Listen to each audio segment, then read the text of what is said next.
Hello, everyone. Welcome to week number 6 in Science 200. We are headed toward the end of the term, and you've got a big assignment due this week. So I want to talk about that. Make sure you listen through to that part so that I can help you with it.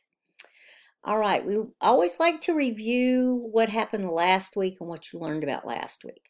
You learned about biases in scientific research, and they're all different types. And this is basic human nature because we learn things as we move through life and then we apply what we've learned to new situations. The problem is that this creates bias. We have expectations about what's going to happen. And you can't really do that in science. You have to remove as much bias as you possibly can. And so we set up things like double-blind studies where the researcher and the patient or subject, neither one know what the treatment is that person is getting. There's researcher bias, what I expect to happen, how I even set up my experiments. There's confirmation bias where I design the experiment to confirm what I already expect to happen, or maybe I even look at the data in that way. Oh, I already know what's going to happen, so yeah, that's what the data says. So we try to take out bias in scientific research any way that we can so that the science that we do is the real truth, the thing that is actually happening. So that's terribly important. That's part of science. You learn more about the Deepwater Horizon oil spill, and this week you will learn even more. And you worked on your planning document, and I'll say more about that in just a minute.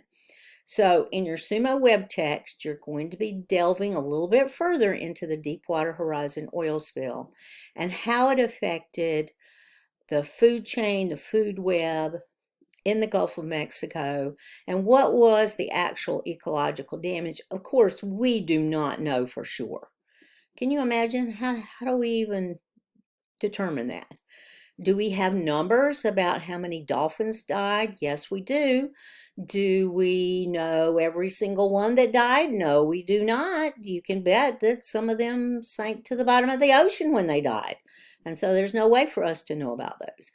Shorebirds, so many shorebirds died. So many fish, oh my goodness. But in this section, they concentrate on the microscopic life in the ocean, the forams, which are microscopic, and they are at the very base of food chains and food webs.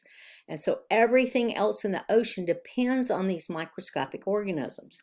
And when they died, they formed this gloppy, gloopy, nasty, gelatinous mess that settled down to the bottom of the ocean, along with some of that oil, and just wreaked havoc on the marine ecosystems.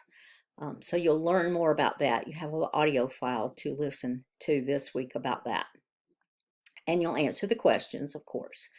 All right, you will also be working on your planning document. So this is the last week that you are working on your written report for your project, okay? This is where you turn in the final draft of your paper.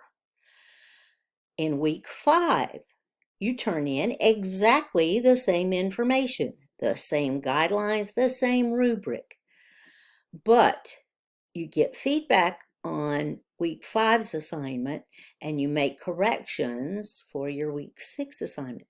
The week 5 assignment counts 50 points. The week 6 assignment counts 168 points out of your total 1,000 points. It is a big, big, important assignment. Now, if you make a 50 on your assignment in week 5, that's a perfect score. Week 6 is exactly the same assignment. All you have to do is upload what you uploaded in week 5. And there you go, you're done. If you did not get a perfect score, fix what you need to fix, and then upload that into week 6. Be careful with this because this is a really, really big assignment. It counts a lot of points. So then if you turn in your final paper this week, then what the heck are you doing the last 2 weeks? You're making a presentation based on all the research that you have done. This does not follow along exactly with your paper. It doesn't have that many sections. You will find that when you start working on your speaker's notes in week 7. Week 7, you put together a set of speaker's notes. That's what you would be saying to your audience if you were presenting information on your topic.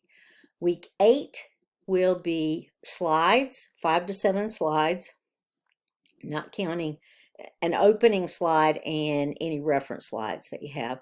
5 to 7 slides for the body of your presentation, and you're going to make a visual impact about your topic, and you will add your speaker's notes from week 7 to the bottom of those slides that nobody else can see.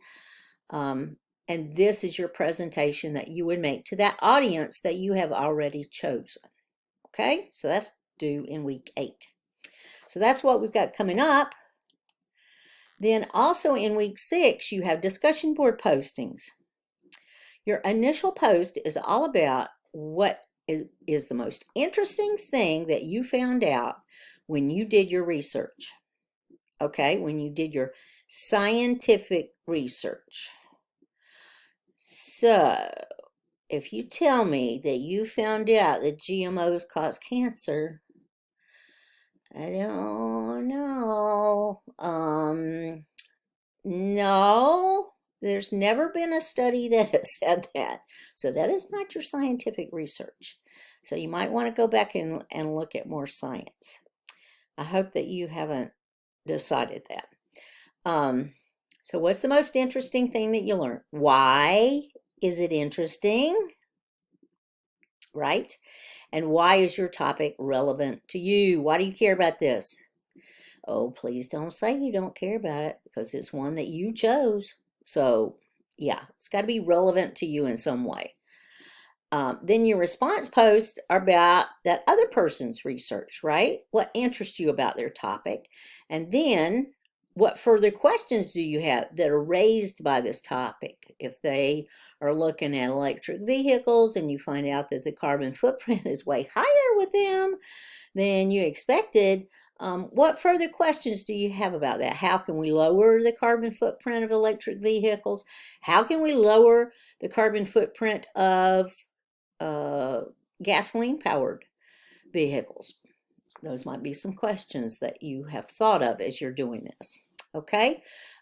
As a reminder, initial post is due by Thursday before midnight, and your 2 response posts, 2 are due by Sunday evening before midnight.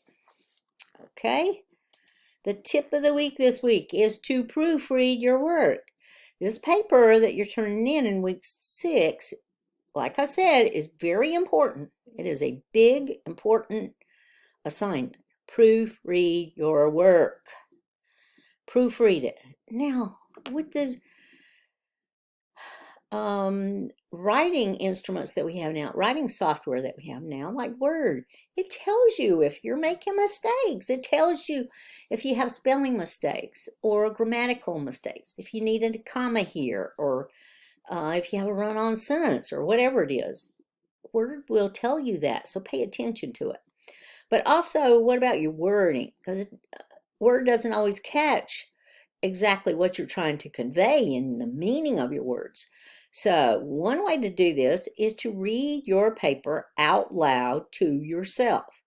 The reason that you would want to do this is because as you're reading, these words are going into your brain, being processed, and coming out your mouth. And so you will catch mistakes that way. If you have a friend, a spouse, whoever, who is really good at proofreading and editing, have them take a look at it. I didn't have that too much in my life, so I did a lot myself. And I've helped a lot of people because I'm really good at proofreading. But just read it out loud to yourself. Just sit there. How many minutes is that going to take to make the best paper that you possibly can? Okay? Pay attention to your spelling errors, your grammar errors, and fix those before you turn in your paper. With that being said, I hope that you have a wonderful week this week. And please, we're getting toward the end of the term. If you're having any issues, any problems that we need to work on, fix, whatever, let me know. m.sigmon@snhu.edu. I'm here to help you. I want you to be successful in this course and move on to your next courses so that you can earn your degree. So please let me know if there's anything that I can do to help you. Have a wonderful week.